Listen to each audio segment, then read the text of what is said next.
So what's good, TMG fam? It's your boy L, and I'm back with another reaction. How y'all feel? Welcome back to the channel. Salute. So listen, man, this video, it says she waved bye to her mom, hopped in a car, drove 90 miles into a forest she was unfamiliar with, got out of a car, walked straight up the mountain and into oblivion. All right, so this is part 7 in the Missing 411 series. Are y'all ready for that one? Y'all ready for what's next? All right, let's get to it. If you're new to the channel, man, hit the subscribe button. I already got it queued up to where it first started at, so I'm ready to go, bro. I'm ready today. All right, so I just need y'all subscribe and run the likes up, baby. Make sure you run the likes up. Let's go.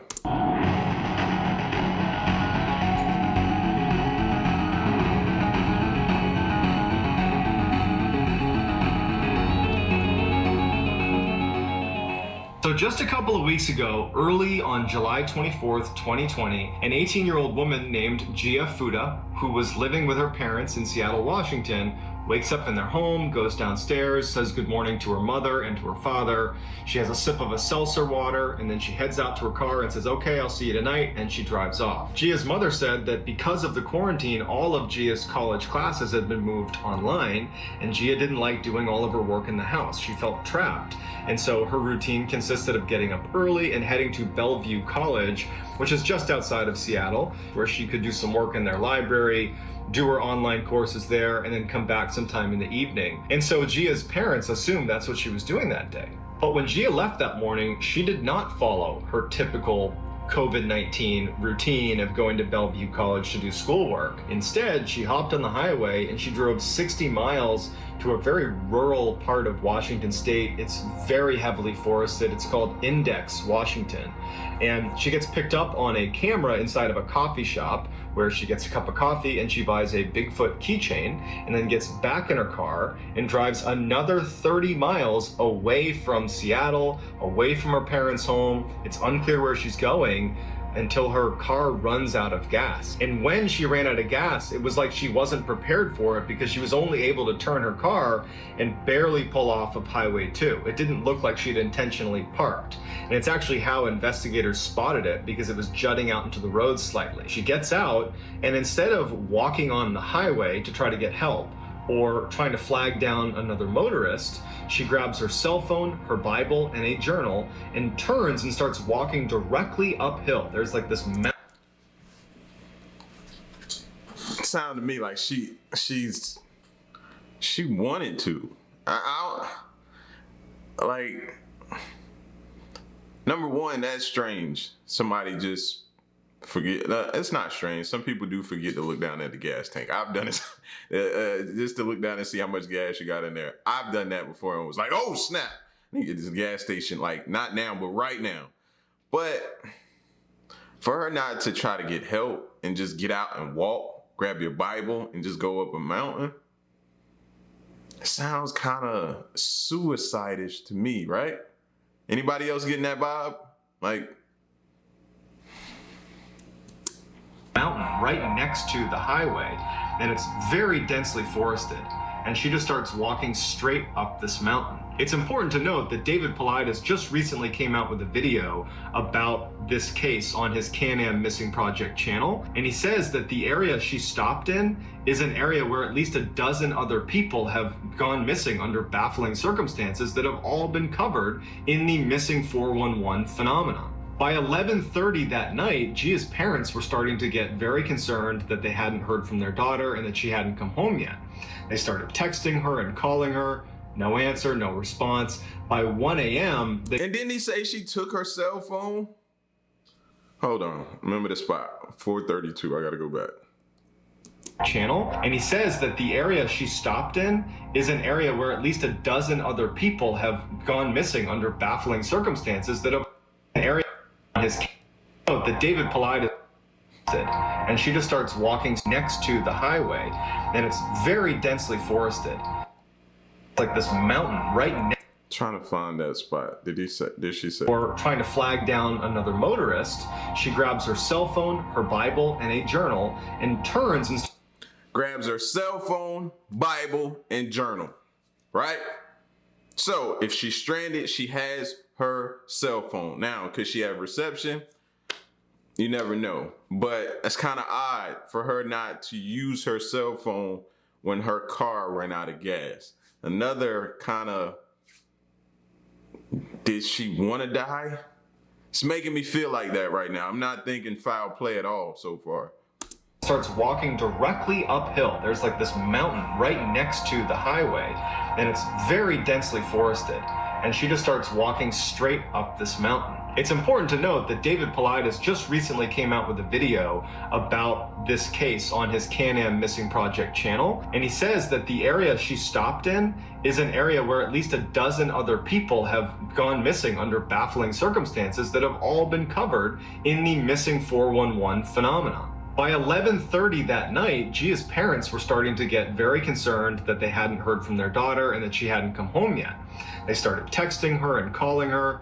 No answer, no response. By 1 a.m., they called the police. So this huge search is launched to go find Gia. Hundreds of volunteers, they have all these professional search and rescue people out there, they have helicopters overhead, and almost immediately, within a few hours of the search being launched, they find her car on Highway 2. But no sign of her anywhere. The area that she was in was actually a dead zone for cell phone service, so... Okay, now he just debunked my theory with that. All right.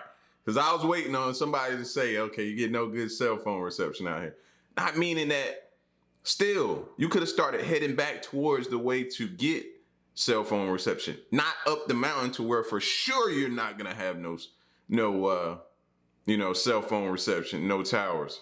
They couldn't get in touch with her in part because they had no service, and authorities weren't able to track her phone because there was no cell phone reception. So they didn't have much to work with except that they generally knew where she might be, which is in this very thick section of the Cascade Mountains. And so for days and days, they're searching and turning up nothing. And unfortunately, as time ticks on, the likelihood of her being found alive is next to zero. But 7 days into this huge search where nothing has been turned up, they have this huge find. A couple of the searchers that were miles away from where she had gone missing. I mean, at this point, you're 7 days into the search. You have searchers combing miles and miles of territory, and there's nothing. They found nothing. And these searchers are up near this scenic creek, where there's a little bit of a clearing, there's this creek, and they find in one area her jacket, her shoes, her phone, her journal, and her Bible, all in one area.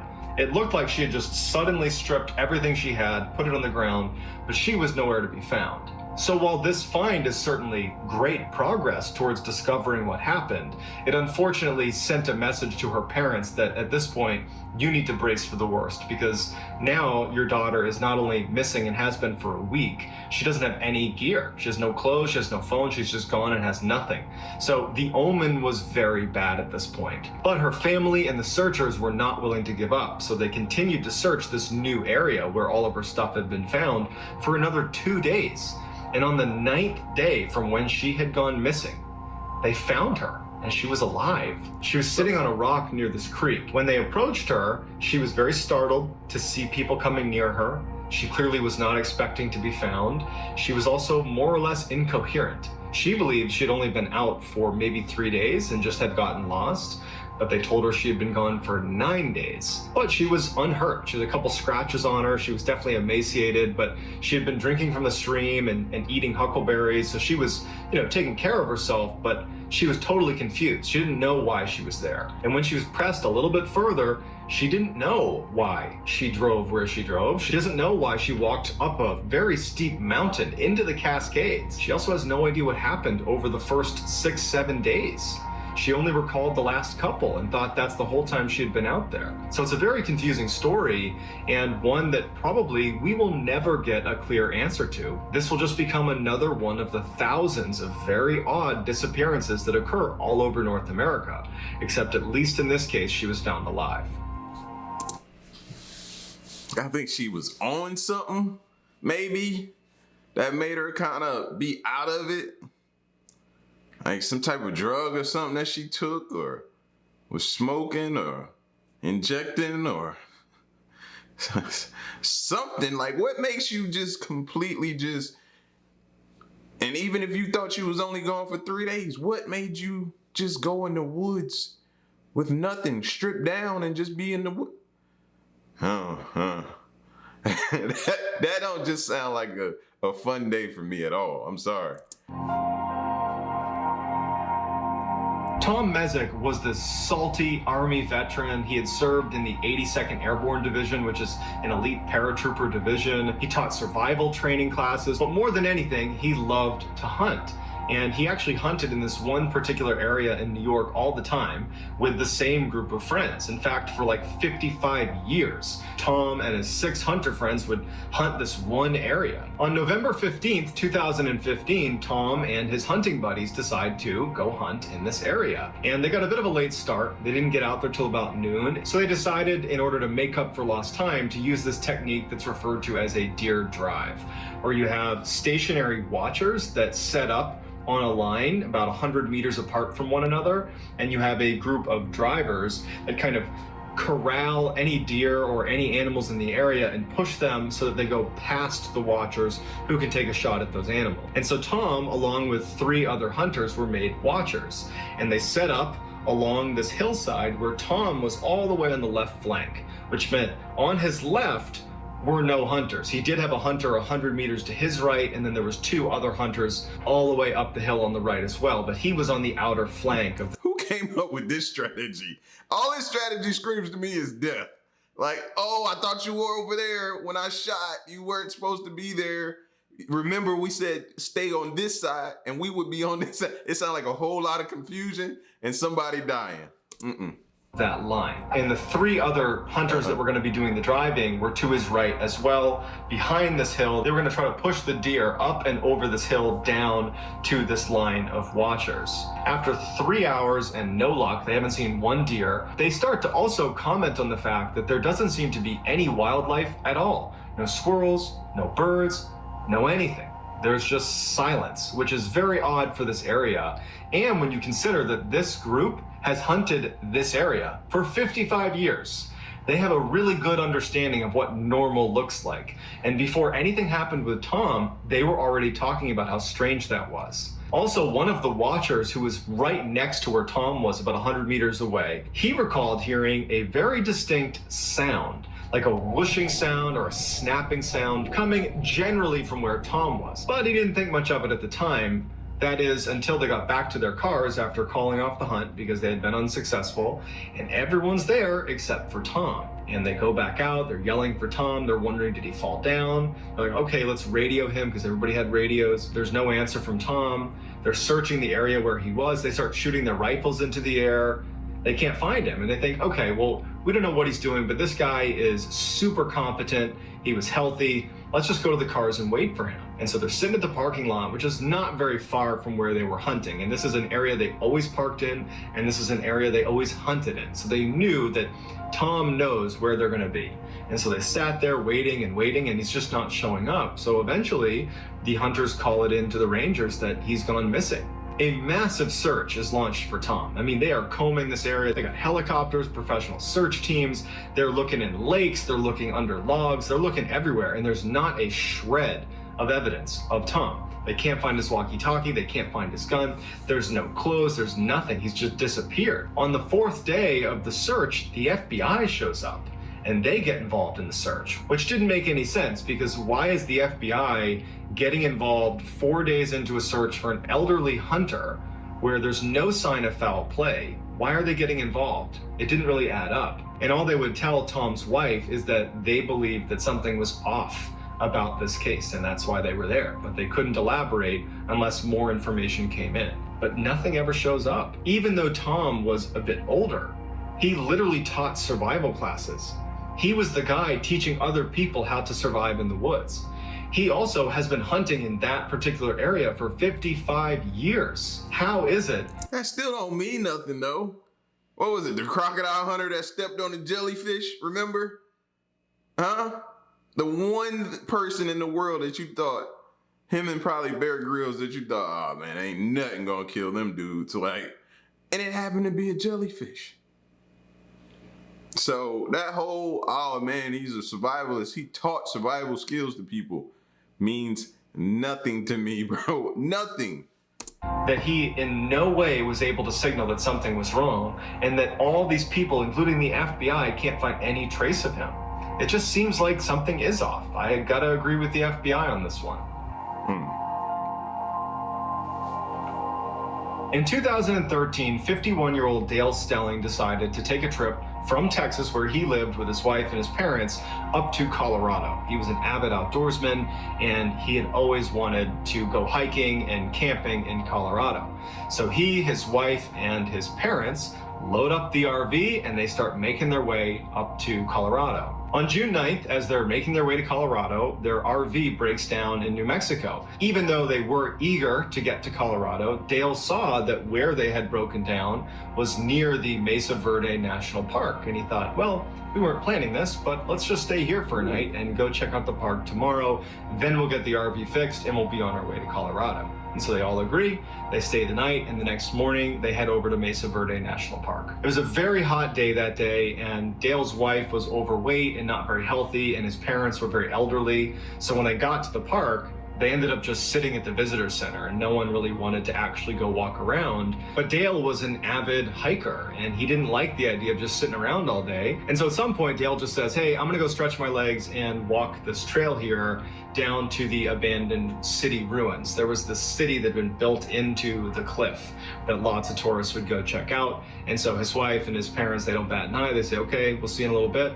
And Dale was off. Dale made it seem like it was going to be a very quick trip, and so when he didn't return in 2 hours, his family decided to tell rangers and say, hey, you know, our husband, our son, he went hiking down that trail there towards the ruins, and we haven't heard from him. We can't get in touch with him on the phone. You know, can you guys go look for him? The rangers actually were not concerned at all. They said that we've never had anybody go missing for more than a few hours here. It's pretty hard to get lost. You know, there's lots of tourists here, well-marked trails. Just give it a couple more hours, and if he doesn't show up, then we'll go out and look for him. But after about an hour, and they still hadn't... I'm starting to hear that way too much, man. It's starting to tick me off, bro. Fam, I just said he's missing. Please help go find him. Like, bro, I know this happens all the time, but what happens when the one time, like this instance possibly, that they don't show back up? You could have went out there and possibly found them before something happened to them. Like, we gotta stop that. You know what I mean? And I know some people want to be like, oh, but a lot of them be false calls, bro. So what? You know how many ambulance people go to false calls? Cops go to false calls, they still treat them like a regular call though. You got to, because that one time you get complacent, bro, that's when something happens. You gotta treat all of them the same. Seen him, his family really pressed the issue with the rangers, and they would go looking for Dale. And of course they can't find him, but they found a number of tourists that had seen him on the trail that he said he was going to be on. They had even talked to him. He was a very energetic, charismatic guy, and they would say that he seemed like he was just another tourist enjoying his time at the park. There's nothing odd about his behavior at all. And he was walking towards the area where he had told his family he was going. While that information was certainly useful, they still couldn't find Dale. And they were really fighting against the elements on this one. You know, the temperatures were over 100 degrees Fahrenheit and had been all day, and Dale didn't have any water. So they really had a limited amount of time to find him. So within 24 hours, there's this huge search that's launched for Dale. And interestingly, in the first 24 hours of the search, a woman was at the park and was walking along the trail that Dale was on. And she remembers hearing a weak male voice yelling for help. And so she kind of looked over the edge. She couldn't see down below her. She was on a bit of a cliff. Fearing that if she went to look, she might fall and become a victim, she went back to the rangers and said, hey, here's the area I was in. I heard someone yelling for help. You should go check it out. And the rangers said that actually we've been getting that report. We got that report yesterday. But when we went to look in that area, we can't find anything. There's no... So it's okay. Maybe they weren't in that area yesterday, but they're there today. Just go check, bro. You're getting like some information, pertinent information from somebody. You're getting something elite. It's better than what you probably possibly had. So just go check it out. Gosh, it's like they avoiding work, man. No one over there. So while it seems very likely that that person calling for help was most likely Dale, We don't know for sure because they were never able to locate who was asking for help. And to this day, we have no idea where Dale is. There's been no shred of evidence to indicate where he went. He just vanished. If you enjoyed today's story, if you haven't already, please sneak. I think Dale just wanted to get away from his family. Just ran away and just didn't want to be found. That's always a possibility too, bro. That ain't always foul play. Take your family out there, and then you're like, y'all don't want to go because you knew they didn't want to go, and then you just go, and then you just leave and never come back. That's a possibility though. But nah, man, I hope the family at least by now has gotten some kind of closure, man, or found them at least. Hopefully. Prayers out to the families. Oh, my cup's empty. Listen, man. So y'all get at me in the comment section. Let me know what y'all thought of this video, man. Unsolved mysteries caught on camera. Except the first one. The first one was solved. She was found. She was found. So this video is not all the way unsolved. All right. Missing 411 part 7. Y'all get at me. Let me know what you think. And stick around and stay tuned to the next reaction of my piece. Y'all stay solid. Hey.